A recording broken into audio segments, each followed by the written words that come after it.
அதிகாலை ஸ்தோத்திர பலி.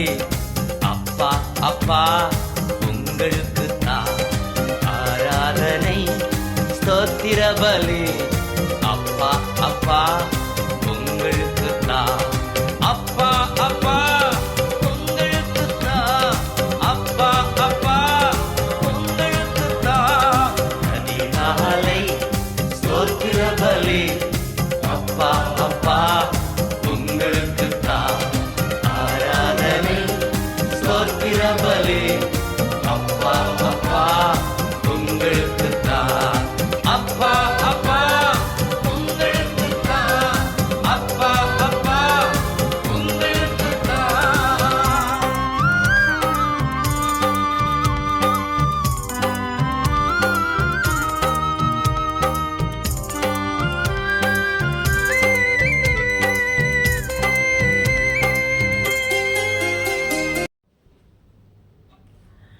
கர்த்தருக்குள் மகிழ்ச்சியாக இருக்கிற எனது அன்பான சகோதர சகோதரிகளே, தேவனுடைய ஊழியக்காரர்களே, அதிகாலையில் ஆண்டவரோடு பேசுவோம் என்கிறதான ஆராதனை நேரத்தில் உங்களுக்காக, உங்களுடைய குடும்பத்திற்காக, உங்களுடைய ஊழியத்திற்காக, நீங்கள் விரும்புகிற கர்த்தருக்கு பிரியமாக இருக்கிற எல்லா காரியத்துக்காகவும் 21 நாட்கள் உட்கார்ந்து ஜெபிக்கிற இந்த நேரத்தில் இன்றைக்கு 7வது நாட்கள்.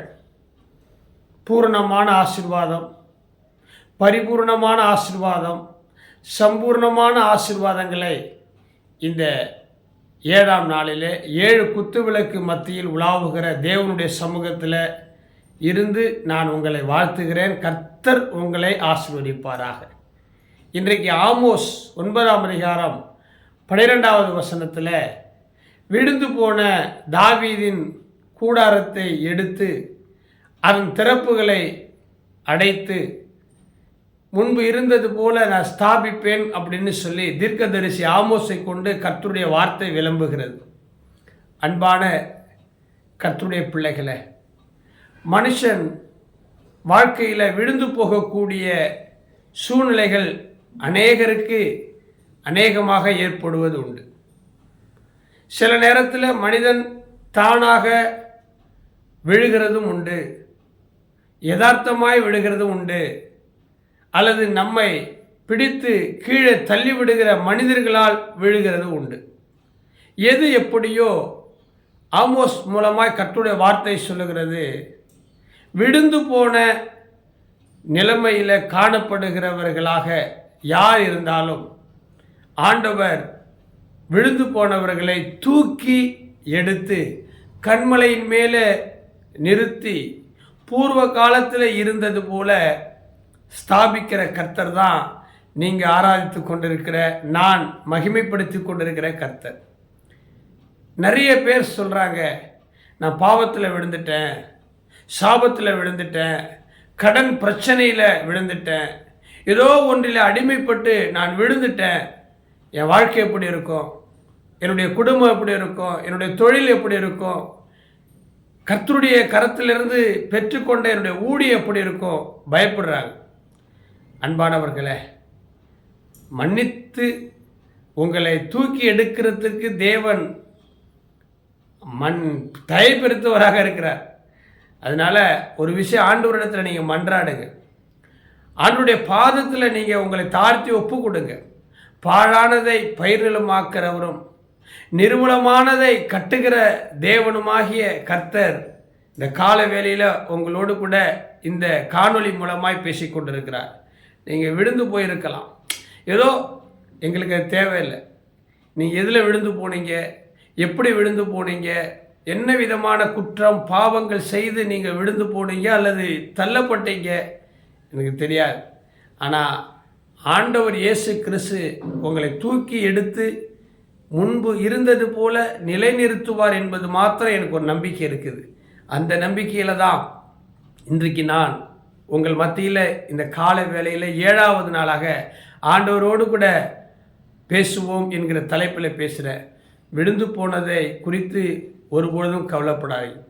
இந்த பள்ளிக்கூடத்தில் காலேஜில் எல்லாம் ஓட்டப்பந்தயம், ரன்னிங் ரேஸ் வைப்பாங்க, பார்த்துருக்கிறீங்களா? ஓட்டப்பந்தயம் ஒரு கையில் ஒரு கொடியோ ஒரு குச்சியோ பிடித்து கொண்டு நாம் ஓடுவோம்.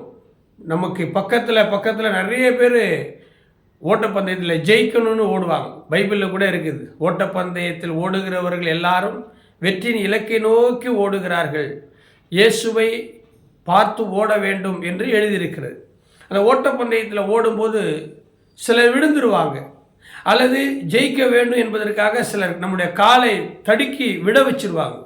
நீங்களாக விழுந்தாலும் உங்களை தடுக்கி விழுந்தாலும் நல்லா கவனிங்க, எது தருமா வெட்கம், எது தருமா அவமானம், எது தருமா தோல்வி.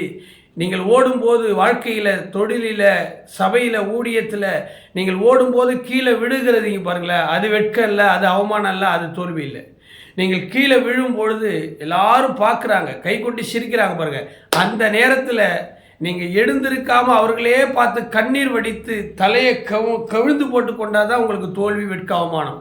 அவர்கள் பார்க்கிறவர்கள் மத்தியில் விழுந்த இடத்துல இயேசுவே என்னை பலப்படுத்துன்னு எழுந்து ஓட ஆரம்பிச்சிட்டிங்கன்னா நீங்கள் வெற்றி பெறுவீர்கள், தோல்வி பெறுவீர்கள். இப்போவும் சொல்கிறேன், விழுந்து போவது தோல்வியோ அவமானமோ நிந்தையோ வெட்கமோ அல்ல. எழுந்து ஓடாமல் இருப்பது தான், தேவனை தேடாமல் இருப்பது தான், தேவனுடைய ஆலயத்துக்கு வராமல் இருப்பது தான், ஊழியம் செய்யாமல் இருப்பது தான் தோல்வி, வெட்கமாக இருக்கும். இந்த காலை வேளையில் விழுந்து போயிருக்கிறதாக கருதப்படுகிற நீங்கள் உங்களுடைய வாழ்க்கையில் ஓடுங்க ஓடுங்க ஓடுங்க, கர்த்தரை நோக்கி ஓடுங்க, வெற்றியின் கிரீடத்தை பெற்றுக்கொள்ளுங்க. God bless you. நாளை தினத்தில் கர்த்தருக்கு சித்தமானால் மீண்டும் உங்களோடு அதிகாலையில் ஆண்டவரோடு பேசுவோம்.